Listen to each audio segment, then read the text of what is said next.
ഈശോ മിശിഹായ്ക്ക് സ്തുതിയായിരിക്കട്ടെ. പ്രിയ സഹോദര സഹോദരി, നിനക്ക് നല്ല ഒരു ദിവസം തരിക. ഈശോ നിൻ്റെ ജീവിതത്തെ സമർത്ഥമായിട്ട് അനുഗ്രഹിക്കട്ടെ. ഈശോ തൻ്റെ ശിഷ്യന്മാരെ അയക്കുമ്പോൾ പല നിർദ്ദേശങ്ങൾ നൽകുന്നുണ്ട്. അതിലൊരു നിർദ്ദേശം ഇപ്രകാരമാണ്.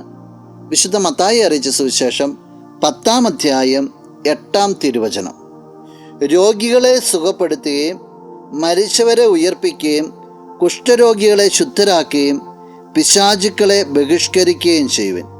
ദാനമായി നിങ്ങൾക്ക് കിട്ടി, ദാനമായി തന്നെ നിങ്ങൾ കൊടുക്കുവിൻ.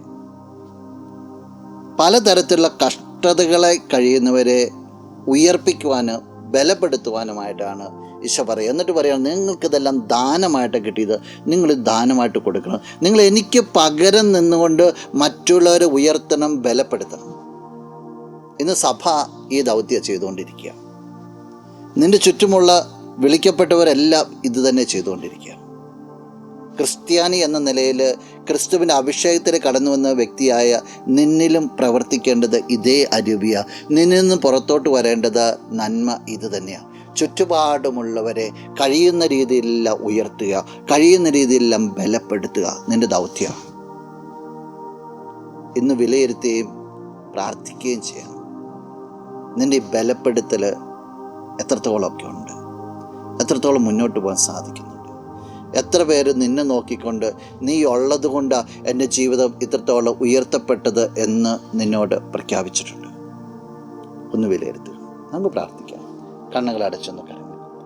നല്ലവനായ കർത്താവേ, നിന്നെ അങ്ങ് സ്തുതിക്കുന്നു, ആരാധിക്കുന്നു, മഹത്വപ്പെടുത്തുന്നു. നിൻ്റെ നിറ സാന്നിധ്യത്തെ നന്ദിയോടുകൂടി ഓർക്കുകയാണ്.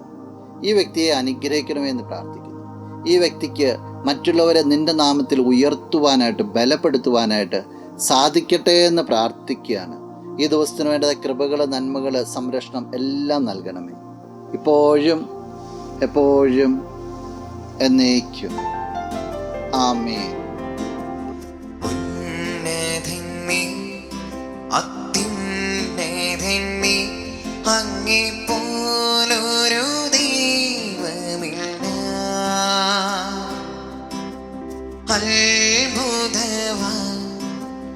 അതിശയവാ നീ മാത്രമേ ദൈവം.